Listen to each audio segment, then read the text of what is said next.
Good morning, everyone. We're just going to let people continue to come in as we get started. Welcome to our webinar today, Coping with COVID in Our Everyday Lives, Evidence for What Works. It's presented by Dr. Jonathan Kanter. This webinar today is brought to you by the Great Lakes PTTC and SAMHSA. The Great Lakes ATTC, MHTTC, and PTTC are all funded under the following cooperative agreements. This presentation was prepared for the Great Lakes PTTC under that cooperative agreement. The opinions expressed in this webinar are those of the speaker and do not necessarily reflect the official position of DHHS or SAMHSA. The PTTC uses affirming language to promote the application of evidence-based and culturally informed practices. We believe that words do have power. And again, thank you for joining us. I have some housekeeping details to go over quickly. If you are having technical issues, please individually message either Christina Spanbauer or Stephanie Bellman in the chat section at the bottom of your screen, and they will be happy to assist you. Also, during the presentation, if you have any questions for Dr. Kanter, please put them in the Q&A section, also at the bottom of the screen, and we will respond to those at the end of the presentation. Due to the large number of attendees, your microphones and video will be turned off during the webinar. We will send you a link after this presentation for a very short survey. We would really appreciate it if you could fill it out. It probably takes about 3 minutes. We are recording this webinar and it will be available along with the slides on our website. That usually takes us about 2 weeks. And certificates of attendance will also be sent out for people who attend the full session, and those will be sent via email, and they can take about 2 weeks as well. If you would like to see what else the Great Lakes ATTC, MHTTC, or PTTC are up to, please follow us on Facebook and Twitter. And again, our speaker today is Dr. Jonathan Kanter. Dr. Kanter is the director of the University of Washington's Center for Science of Social Connection. Over the course of his career, Dr. Kanter has investigated psychosocial interventions for depression, including how to disseminate culturally appropriate, easy to train, evidence-based approaches with an emphasis on evidence-based treatments, such as behavioral activation for groups who lack resources and access to care. Welcome, Dr. Kanter, and I'm going to turn it over to you. Good morning, everybody. My audio is okay? You can hear me? Yes, it's great. Thank you. Yeah, good morning, everybody. It's great to be here with everyone this morning. I'm here in Seattle, Washington. So over the course of this talk, you may see my room get lighter as the sun rises in the window next to me. But even though I'm here in Seattle, I should note that before moving here to Seattle about 7-8 years ago, I spent 10 years living in Milwaukee, Wisconsin. So I am very familiar with the Great Lakes region. And in fact, my daughter was born in Wisconsin and definitely considers herself a Wisconsinite. And so I have fond memories of being in the region with all of y'all. I started this talk with this picture that I took because I think it's important, even though I'll be giving you some data, I think it's important to acknowledge just what a year this has been. And I took this picture actually in the park, just a few blocks from us across the street here in Seattle at Green Lake Park. And I think in a way it summarizes in 2 very simple sentences what a lot of 2020 has been for most of us. We are closed and Black Lives Matter. And those 2 sentences do a good job actually of summarizing the research that my center has been doing, not just since the beginning of the pandemic, but over the last 7 years. We essentially research social connection and how to help people have good, meaningful, quality, intimate relationships. And we also research racial justice and racism. And I won't be talking too much about the racial justice and racism arm of the research from my center today, but I do think it's important to acknowledge everything that's going on this year. And as we approach this holiday season, and the vaccines are now finally starting to land in hospitals around the country, I think it's sometimes helpful to just take a moment and reflect on what a year this has been. And I'll get to this towards the end of the talk, but I think it's important to acknowledge how much we have taken in this year. And when this started, this pandemic started back in February, back in March, there was this feeling of overwhelm. And of course, for many of us, it's continued and shifted and evolved. But at the same time, I think like a water balloon taking in more water and expanding and not bursting, I think we are all learning that we can take in more discomfort, we can take in more stress, and we can keep going every day without bursting. Uh, Perhaps we're realizing that we can take in more than we thought we could. We're realizing that even though our brains may tell us, I can't take another day, this is intolerable, it must stop. Our bodies, our human bodies, are actually designed to take in an incredible amount of stress and keep going. That said, of course, there are negative health effects of stress on our bodies, which are real, but at the same time, we are built by nature to be responsive to stress and to keep going. And I think we've learned that, unfortunately, the hard way this year. So as I start this talk, it may be helpful for everyone to just take a breath and reflect and realize what you've gone through and how we can keep going. Okay, so I want to talk to you all primarily about a study that we did here in Seattle. If you remember, Seattle was the first US city to have a COVID-19 outbreak. This happened for us back in February. We were really the first state. Washington was the first state for the governor to impose some social restrictions and some lockdown orders back in March. And we realized relatively early that something unusual was happening, not just here in Seattle, but we realized that it was going to spread throughout the country relatively quickly. And so we started doing research very rapidly. We essentially closed down all of our previous research back in February and March because all of our research before then was with live participants. And we quickly started doing online research. The first thing we did is we asked 500 Seattle people in King County here in Seattle, to participate in a study where every evening at 6 p.m. we text message them a brief survey, and they completed that survey to just let us know how they were coping. And those 500 people gave us those survey responses every evening for 3 months. And back in March when we started that, we thought, well, 3 months, the crisis will be over by then, right? And if you remember back then, boy, were we wrong. And so at the end of the 3 months, we asked our participants to continue giving us survey responses every week. And they're still giving us responses today. So 8 months later, we're still collecting that data. Also in March, we started a national study. And that's the study I want to talk to you all about today. We basically did a very similar thing with our national sample. We asked them every evening at 8 p.m., not 6 p.m. We text message them a brief phone survey to give us data on how they were coping. But what we also did in the national study, and I'll give you more details of this in a second, is during the middle of that study, half of them who were randomly selected, we also text message them in the morning tips for how to cope better.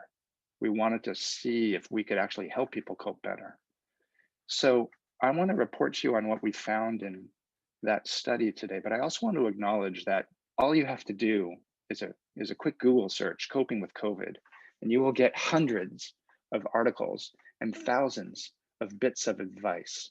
And I have done my best trying to establish expertise in this area, to peruse as much of that advice as possible. And I have to say, I'm not too concerned about any of it, but that said, most of it lacks evidence. And my guess is most of the advice that you can get through Google searching will be helpful and actually is relatively consistent with what we have to offer here today, but probably not going to be helpful for those who need help the most. Probably not going to be helpful for those who are really struggling. And quite honestly, the evidence-based insights and tips that I have to offer you today are not designed for those people who need help the most either. People who are really struggling right now, we need to get them hooked into mental health professionals and other experts who can really work with people on their problems and their struggles one-on-one. And that's, just want to be clear, that's not what I have to offer everyone today. I have to offer everyone today sort of population-based tips that we can deliver really quickly to people and try to help as many people as possible, recognizing that some people, of course, are going to need more help than just a quick suggestion text messaged to their phone every morning. Okay, we chose text messaging as the way of implementing our intervention simply because we didn't have time to do anything more fully. I also think that text messaging is smart for several reasons. Number one, it's easy to do. We didn't have time or money when we started this to develop an app or to do anything very high tech, but we were able to very quickly put these suggestions that we developed on a website and then text message people links to the website. And the website had some brief audio recordings that we made walking people through the interventions. Sometimes the website had a conversation between me and another member of our lab, or between two members of our lab, where we tried the suggestions ourselves and we were talking about how it went. So we were able to put this together relatively quickly and relatively low cost. And I think that's a real advantage of text. Everyone's talking about apps these days, and that's great, but apps are hard to build and design and hard to change. Okay, so this is the question we asked. Can we translate key evidence-based insights from relationship and psychological science into brief and effective suggestions that individuals could implement daily? And the hope was that people could quickly improve their relational well-being and decrease depression and loneliness at a critical time early in the pandemic. So we focused on depression and loneliness for, I think, reasons that are now obvious to everybody. Very early in the pandemic, as you remember, people were very worried about loneliness because of all of the social isolation and social distancing restrictions. People were very worried about loneliness. And to be clear, what we have found through other studies by other researchers, including our own, is that the wave of loneliness that we were predicting, the sort of epidemic, if you will, of loneliness that we were predicting that was going to wash across society, actually did not materialize. And I think why it did not materialize is because people adjusted. People saw loneliness on the horizon, and people adjusted their own behavior and stayed out of the depths of despair of loneliness. I think this pandemic has taught us that as human beings, social connection, social relationships are so important to many of us that we're going to violate social distancing guidelines in order to keep them going. So we could talk about the ethics of that, of course, but the bottom line is we did not see loneliness wash across society, and we learned the very important lesson that loneliness is a function of the quality of our social relationships. It's not a function of the quantity of them. I'll talk more about that in a minute. And of course, depression. We were also very worried about depression on the other hand. And unlike loneliness, we have seen substantial and significant increases in population level depression over the course of this pandemic. And that's, of course, a great concern. Okay. So here's what we did in our study. We recruited, we were hoping for 2,000, we didn't quite get there. We recruited 1,600 adults across the United States. You can see the distribution of where in the United States our participants came from, mostly on the coasts, but there are a sizable number in um, in the middle of the country as well. It looks like we have one participant, if I am understanding the map correctly, in New Mexico, for example. So we didn't quite do as well as we wanted in New Mexico and a couple other states there in the middle of the country. We didn't get too many participants. And the participants were mostly white. I don't have the breakdown of demographics, but unfortunately they were mostly white. We didn't get as much ethnic and racial diversity as we were hoping, but I will talk about those numbers in a few minutes. A few more, slightly more females than males, and a range of income distributions. And as a reminder, every evening at 8 p.m., what we did in the national study is we did this for 4 weeks, starting in April and then ending in July. Everybody in the study got a text message in the evening every evening for 4 weeks. And that text message linked them to a survey where they told us how they were coping. And then I'll get to in a few minutes, half of them also got these text messages for 2 weeks in the morning that were suggestions for how to cope better. But first, I just want to share with you what we learned from these text messages in the evenings. So who, according to our data, is more depressed on a day-to-day basis based on their baseline characteristics, based on what we knew about them before they started the study? And so this graph here is just a simple display of the size of the effects. So I'll walk you through it real quickly. Baseline relationship satisfaction, there was really no effect there. In other words, if you're satisfied with your relationships at the beginning of all of this, it does not predict your depression at all. Gender did not predict depression in our study. Race did not predict depression, and income did not predict depression. Relationship status, in other words, are you in a relationship? Are you married, widowed? Are you single? Also did not predict depression. But being a parent versus not being a parent did significantly predict depression. And what we found is that people who were not parents were more likely to be depressed. That's a small effect there. You can see those blue bars show you the size of the effect. So we have a small effect that people who are not parents are more depressed in our research compared to people who are parents. Likewise, people who are under 35 were more depressed than people who were older. And this, I think, is the phenomenon that surprised a lot of us around the country, and that's received actually a decent amount of media attention, that younger and single people were struggling more with adjusting to the pandemic than were older people or people who are parents. Now, of course, there's been a lot of discussion about school and the effects of school on parenting and on families and on kids, and all of that is, of course, true. But people are adapting, and those people who are having more trouble adapting in terms of depression were actually the younger people and people who weren't parents. Likewise, people who had a previous depression diagnosis were more likely to struggle with depression. This is, of course, important.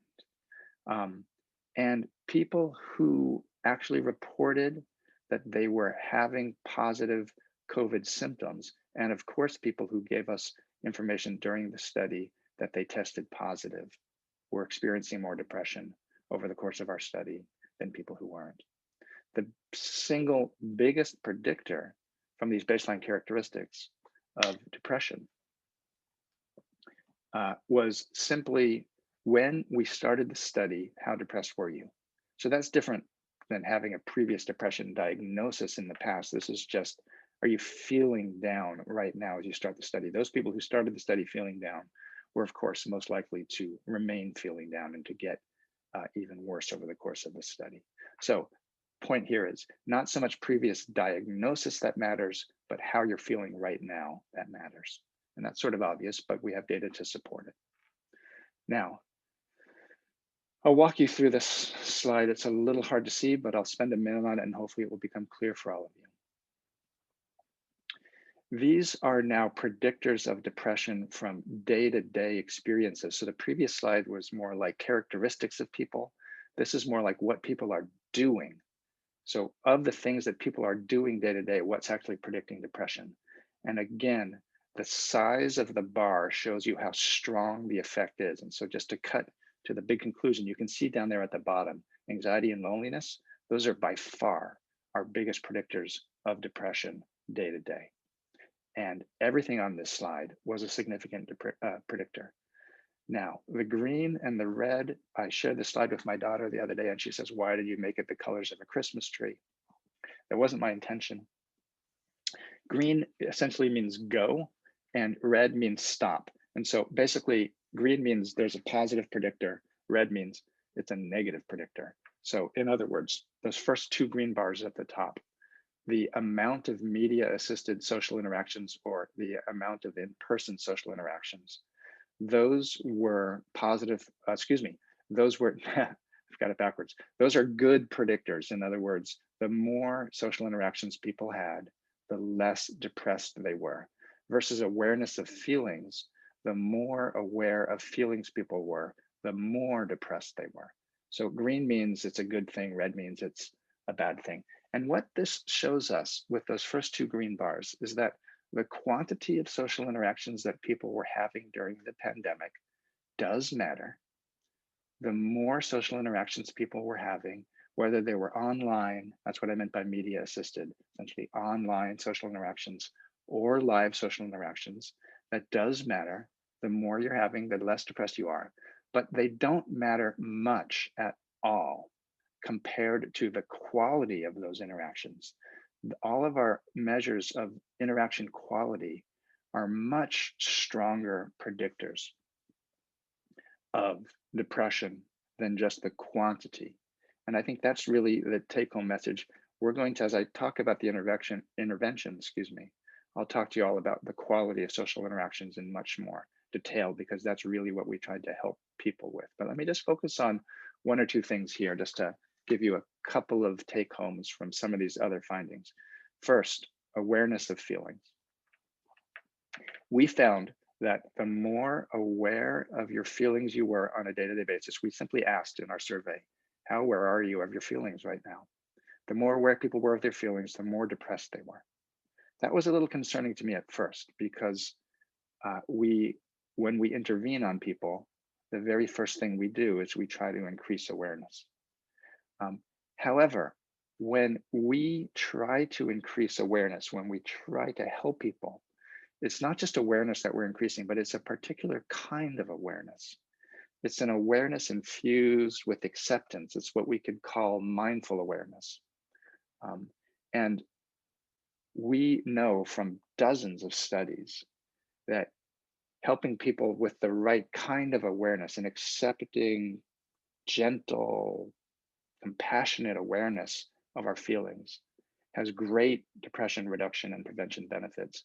But simply being aware without that compassion, without that acceptance, well, that's much harder, obviously.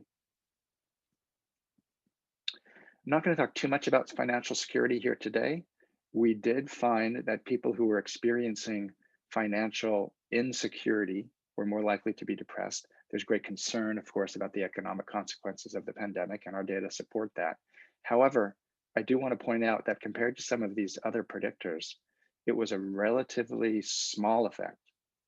And what I want to point out is that those people who were likely having the major financial consequences that are falling on many people in our society right now, they likely were not in our study.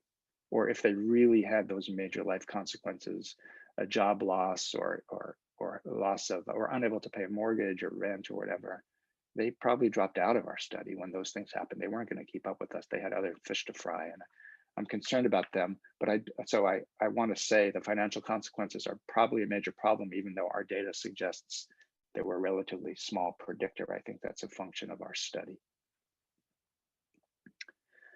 Down here at the bottom, here are the biggest predictors: anxiety and loneliness. Well, there's hundreds of studies on how anxiety often precedes and predicts depression. That happens through multiple mechanisms, which I won't get into today because it would be a tangent.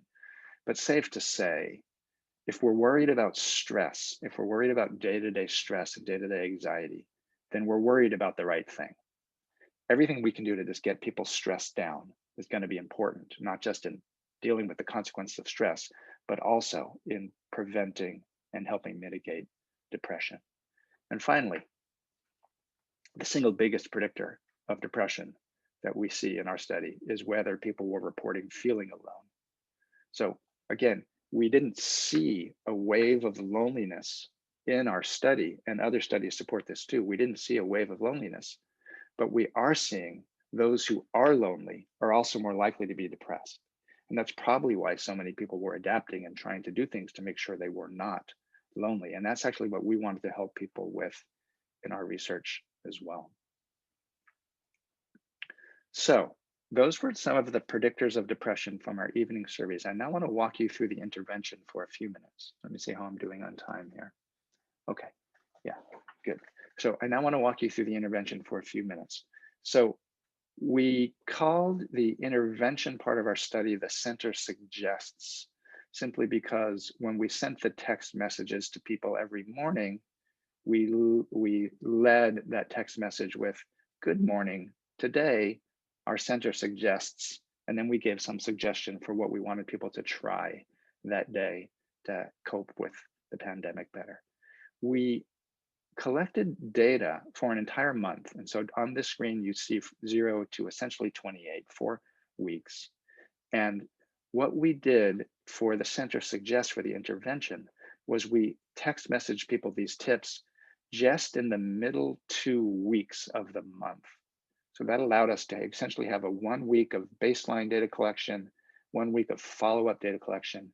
And then in that 14-day period in the middle, we texted these suggestions. Now, even though we developed these suggestions ourselves, we weren't the innovators of the ideas behind these suggestions. We looked to science for what to suggest to people.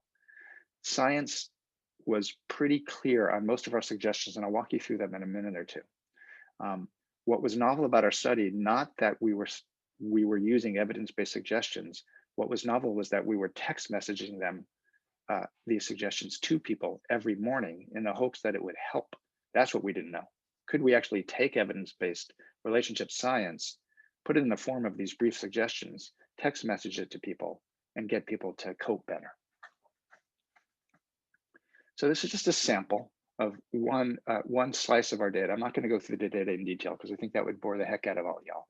But these are actually depression findings. The red line is the intervention group. The black line is the control group.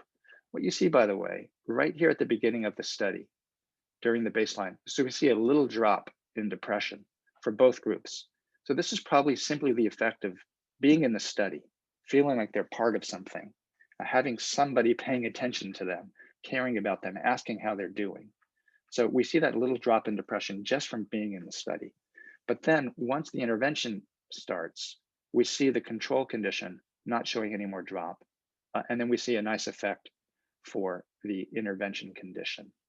Now, we included statistically, I won't get into the details here, but statistically, we included a whole bunch of variables in our statistical model here. We included a whole bunch of covariates. We included gender and race and income and geographic location in our model. And so for that reason, I'm going to show you what our predictions based on the covariates look like rather than the raw data. The raw data corresponds with these predictions, but these predictions give us a little better sense for what we expect based on all of these covariates in our model. And what this shows here is the size of the intervention effect. In other words, the difference between how our control group and how our intervention group is doing over the 2 weeks of the intervention and then this last follow-up period. And what it shows us with that black line is that the intervention effect is growing over time. People are getting less and less depressed the longer they're staying in the intervention. And then right here, this is essentially when we stopped at day 21 of the 28-day study. This is when we stopped giving people tips And relatively quickly after we stopped giving people tips, they stopped being helped by your intervention. Now, that was sort of a concern. We would ideally love it to be the case that we could just text message people tips for 2 weeks and then they're good to go forever into the future. Well, that's not what we found.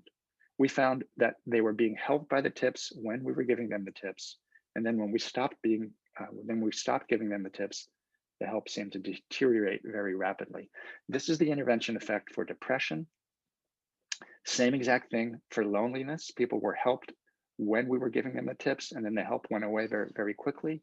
And we also measured relationship satisfaction. And same thing for relationship satisfaction. People were feeling better, doing better with their relationships when we were giving them something to do, and then the effect went away very rapidly. Okay, so the bottom line of our study here is that we found significant effects during the intervention period, but they were no longer significant by the end of follow-up. And I'll talk about that in a few minutes, what to do about that. What I want to do now is walk you through what this intervention looked like. First of all, those people who were feeling less depressed, who were feeling less lonely, and who were reporting more relationship quality by the end of the 2-week period, what can we say about who those people were? Well, the good news is, as far as depression and loneliness is concerned, it seemed to help everybody equally. There were really no differences in gender. There were no differences by race. There were no differences by income. The tips seemed to help everybody approximately equally. For relationship quality, however, we found some characteristics associated with improvement. We found that those people who were reporting more relationship quality over the course of our study were more likely to be older, they were more likely to be living alone, and they were more likely to be white. Now, it pains me to tell you that last bit of data there. It pains me to say that the people who were identifying as white in our study seem to benefit from the relationship stuff better than people who identified as Latino or Black or Asian.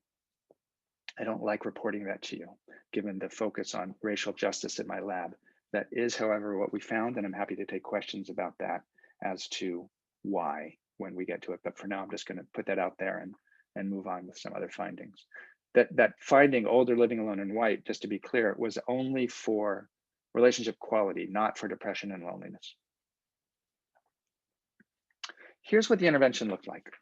Again, from relationship science, there's quite a bit that we know about how to help people improve their relationships. I already talked to you a little bit about the importance of not just any old awareness, but the importance of becoming aware of your feelings with acceptance and with compassion. Again, some of us could call this mindfulness, but I know some people have a negative reaction to the term mindfulness. So I'm just going to call it awareness.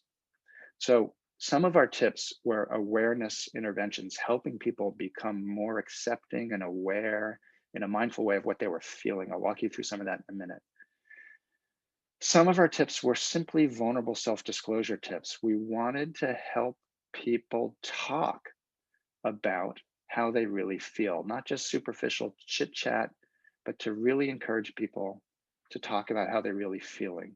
We know from decades of research and relationship science that getting people to talk about who they really are, how they really feel, what they really need is important to relationships. We'll simply call this courage for the sake of our talk here.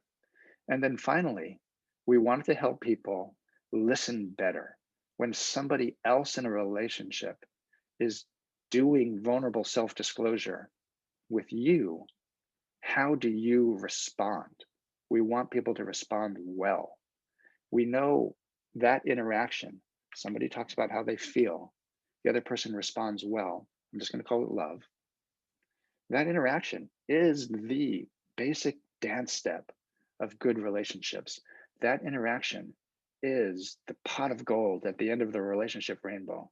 When people do this, relationships improve relatively quickly. Now, as a scientist, I don't think I need to tell all of you this because you know it just from living in your lives and experiencing this over the course of your lives. This is hard to do, sharing how we feel with other people.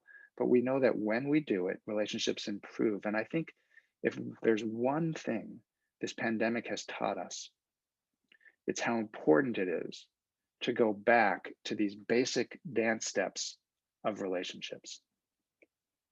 So we shared a tip a day for 14 days. And here are the 14 tips that we shared with them. And I'm going to walk you through a few of them in detail in a minute or two. But for now, I'm just giving you a long list. You can sort of guess what the tips were just based on the title. And I don't have time to walk you through all 14. But for now, I just want to say that these tips were just trying to get people to be more aware of how they feel with acceptance and compassion, to talk to each other about what's important to them in their life, and to respond to each other well. We asked people at the end of each day, how helpful were these tips for your mental health? Here's what we found. Again, the larger the bar, the more people reported these tips were helpful for their mental health. And so I just want to highlight that if you just look at the size of these bars, what we actually found were that people were saying these awareness tips tended to be the most helpful. And in fact, these two tips right here, breathing and acceptance, people reported to us were the most helpful for their mental health. I'll give you a minute or two of more description of what these tips were, but these were the most basic interventions of our entire set of suggestions. Just getting people to slow down and take some breaths over the course of the day and connect with their bodies, and to do this with acceptance. That tended to be what people said was most helpful. Really basic stuff. We also asked people, how helpful were each of these tips for your relationships? Not just for your mental health, but for your relationships. And here we see a slightly different pattern. Number one, not too much difference between the different tips. But if you want to zero in and select a few that seem to be particularly helpful, I am going to suggest that this tip called bringing your critical thoughts with you, this vulnerable self-disclosure tip called expanding your social group, and then this responsiveness tip called being a vulnerability hawk tended to be most successful. And so these are tips that cut across all three of our categories of awareness, courage, and love. So that's what we found. I think the lesson, oh, this is what it all looks like together. This is a bit of a mess, but if you want to put the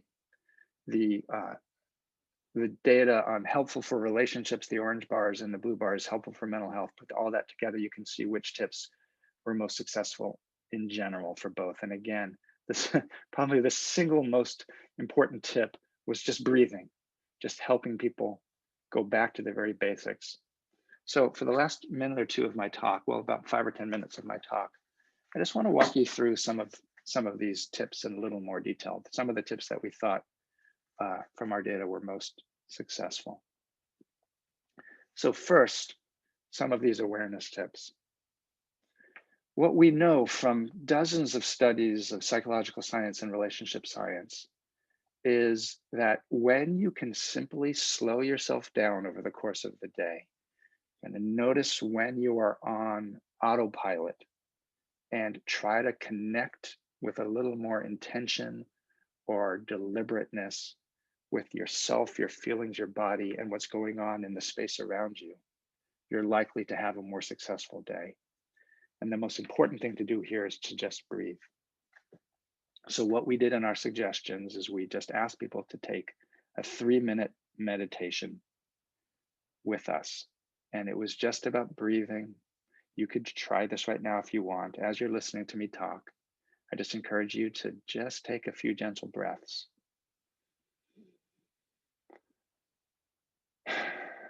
And with each breath, you may notice your body relaxing just a bit. You may notice, again, like I said at the beginning, like a water balloon, you have the capacity to expand and feel stress and keep going. You can center yourself. You can identify who you want to be in relationships and in life. And then you can do a little bit better job interacting. So that was essentially what we did with breathing. We encourage people to do this with us in the morning over over just listening to an audio recording. And then we encourage people to try to remember to do it over the course of the day, just 30 seconds of breathing. Acceptance was similar. The acceptance meditation was also just a very brief 2 to 3 minute meditation. The only difference was during the meditation, we asked people to really notice how they were feeling and breathe in acceptance. Whatever you're feeling, can you just soften around the edges of it? Can you make space for it? Again, like a water balloon, just fill up with your feelings with acceptance and compassion and keep going. My favorite intervention, quite honestly, was this intervention that we called bringing critical thoughts with you. And similar to the other interventions, it was just a brief meditation. I can't remember, 2 or 3 minutes. The acceptance meditation focused on opening up to, with compassion, whatever you were feeling. The bringing critical thoughts intervention focused on opening up to whatever you were thinking. And in particular, we asked people to imagine having a social interaction with somebody they cared about. And perhaps it's an interaction with somebody where you're worried about how the interaction will go. Maybe this is somebody who you haven't spoken to in a long time. I think during the pandemic, many people had the impulses or the urges to reach out to and connect with old friends or old family members who they hadn't spoken to in a while. And we really encourage that. But for those kinds of interactions, talking to somebody you haven't spoken to in a while, you may have these critical thoughts that you have with you. They're still upset with me, or yeah, they're not going to want to speak with me. Or in my case, I wanted to reach out to a cousin in New York City back when the pandemic was ravaging New York City. And I had this thought, he's just going to think I'm calling him because I'm interested in New York City and not him.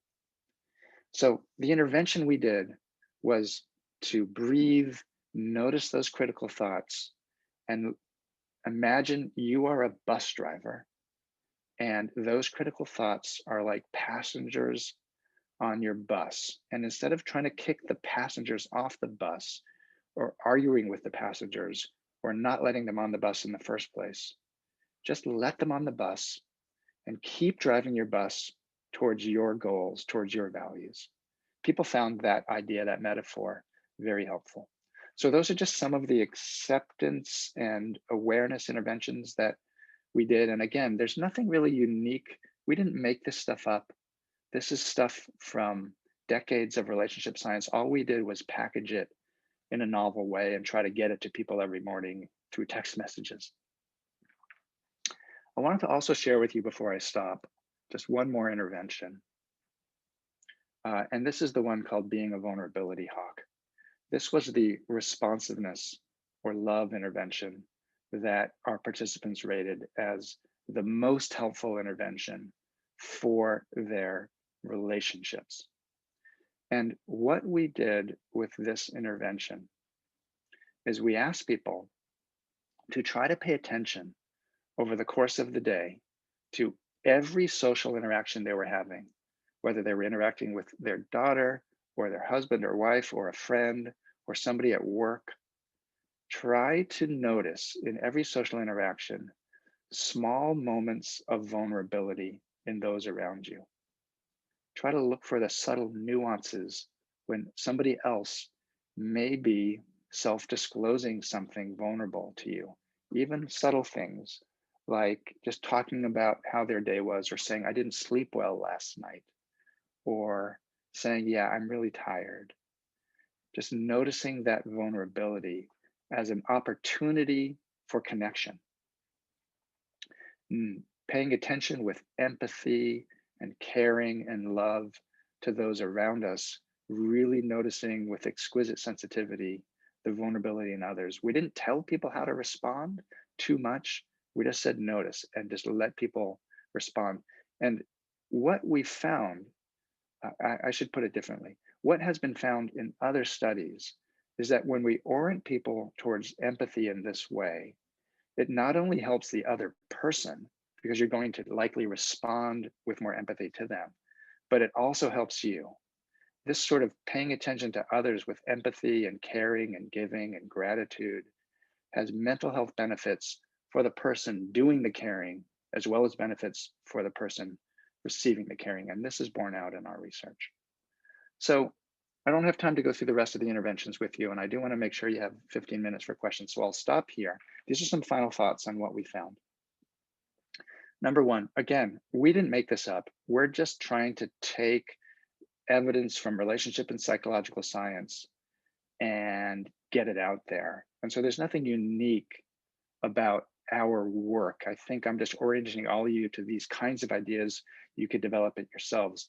Number two, for example, Vivek Murthy, by the way, our new Surgeon General, actually, I should say our renewed Surgeon General, because he was also Surgeon General under Obama. He actually has written a tremendous book on loneliness in his intervening years between his two stints as Surgeon General. He became very interested in loneliness. And if you Google him, listen to him talk about loneliness and connection, you will find an incredible resonance with the work I just presented today. It's really exciting to have a Surgeon General who's talking about this kind of relationship and psychological science and recognizing how important it is to our coping. So I suspect you're going to hear even more of this from the White House as we engage in the transition to the next administration. Our interventions only worked during the period in which we were giving the interventions. And so that's a lesson, right? 2 weeks isn't enough. We have to find ways to give people ongoing support, or we have to make this more stronger such that people learn how to keep this going in their lives, even without the tips from us. But we didn't succeed there at the moment. Especially for the relationship quality interventions, as I mentioned, it's clear that we did not do well enough for our different ethnic and cultural groups. We tried, by the way. Our team was a multiracial team, but it all happened so fast at the beginning of this pandemic. We were not able to be sensitive enough to the needs of different ethnic and cultural groups. And I don't want y'all to make the same mistakes we made with this study, because it's really important to not make these mistakes. And I have a bit of shame that we didn't do better, but there it is. And finally, I really think the ultimate lesson of the pandemic is for all of us to go back to the basics of relationships, to try to get quality and caring and love going. What matters is not how many relationships we have, but the quality of those relationships. As we head into the holiday season, I think these reminders are more important than ever. You might not be able to have the same Christmas celebration if you're celebrating Christmas, or however you're celebrating, you might not be able to have the same fun and raucous and large Christmas celebration, but you can still create moments of intimacy and moments of quality between you and those you care about. You can still let others know how much you love them, how much you care about them. And guess what? That's what really matters. This is the stuff that really matters to relationships, not just how many you have. Okay, so thank you all for your time. I'm happy to now open this up to reactions and comments and questions, and stop here. Thank you very much. This was a fascinating study and information, and we appreciate you sharing it with us. And we do have about 15 questions, so we will we will get through them as quickly as possible. And just a quick note for people, because I'm aware of people's time, if we do not get through all of the questions, Dr. Kanter will answer them in writing, and we will post them on the website when we post the recording and the slides. So the first one is any information on interventions for youth ages 12 to 25? Our research required people 18 or over, so I can speak with confidence for the people over 18. Like I said before, we did not see any differences in depression or loneliness. I think the suggestions I have are workable for young adults. Kids, I think, is a different talk. Certainly the ideas that I laid out of increasing awareness increasing disclosure, and increasing responsiveness are important to kids as well. But how to implement that, how to communicate that effectively to parents and kids would require different strategies than what I talked about today. So I can't speak too much to that, unfortunately. Okay, thank you. How did you compensate for the digital divide, those who do not have technology, so lower income, diverse persons of color? Yeah, that's actually why we tried to keep it simple. There is research that more people, older adults, people in rural communities who don't have good digital access, and people who identify as ethnic or racial minorities are more likely to use text messaging and to surf websites than they are to necessarily download and use an app. And so that's actually one of the reasons why we like the text message intervention, to keep it simple. There's research that older adults, for example, are more likely to use text message interventions or to receive and work with text messages than they are to download apps. That said, so that's how we tried to solve it. That said, we didn't solve the digital divide. That is also a different question than something we could answer. And in fact, we did unfortunately see some people drop out of our study. A minority of people, I could give you the numbers if you really wanted. We did see some people drop out of our study because their cell phones were not able to actually receive our text messages in a coherent way. They were getting them garbled because they had old cell phones. And because we rushed to put this thing up, we didn't fully vet the technology with all available cell phone options. So it's a problem to solve. But again, I think keeping it as simple as possible is an important part of the solution. Great, thank you. This study occurred fairly early during the pandemic. I wonder if now that the pandemic is many months old, study results would be similar or different. Also, it would be interesting to see if essential workers had differing mental health than non-essential workers. Yeah, essential workers are, other research suggests that essential workers are struggling with stress and mental health more than our non-essential workers. And of course, that makes sense. And so there are subgroups of people who, as this pandemic goes on and on and on, are going to struggle with more stress and more depression than other groups. So the basic tips that we have to offer here, which are sort of population level, not dealing with severe depression, those tips I am confident apply across the whole time period. But there are subgroups of people who need more help than what we can offer in text message interventions, and essential workers and people who are really struggling with financial security and things like that are definitely in that group of people who are going to need more help than we're offered with this population level intervention. The last thing I'll say here is on the slide I have Black Lives Matter. Right smack in the middle of our intervention period, not in the middle, but towards the end, we had the murder of George Floyd. And then the national Black Lives Matter protest movement that caused tumult for everyone, no matter what side of the movement you ended up being on politically. And so I do think an important component of this pandemic is dealing with the racial inequities and the other economic inequities in terms of how it's played out. And as you saw, minorities didn't get the same benefits from our intervention in terms of relationship quality. And I just think it's so important that we devote time and resources to working with communities of color to develop resources that work for them. And again, we didn't succeed as well as we needed to at that in this study. Thank you. This question touches a little bit on essential workers as well, but did you analyze religious affiliations or different occupational fields in your study? We asked about that, and we did not see any meaningful differences in outcomes based on religion or different types of employment. So we did not see that. Again, what seems to be the biggest driver of depression here was baseline depression. And so, so people are sort of bringing how they react to events with them into this study. So, and we can't necessarily fix that with these tips. The second biggest driver of depression over the course of our study was stress.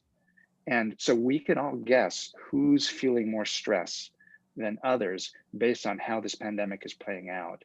And those are obvious. But we also understand that some people are simply going to be more reactive to stress characterologically and going to have a harder time as well.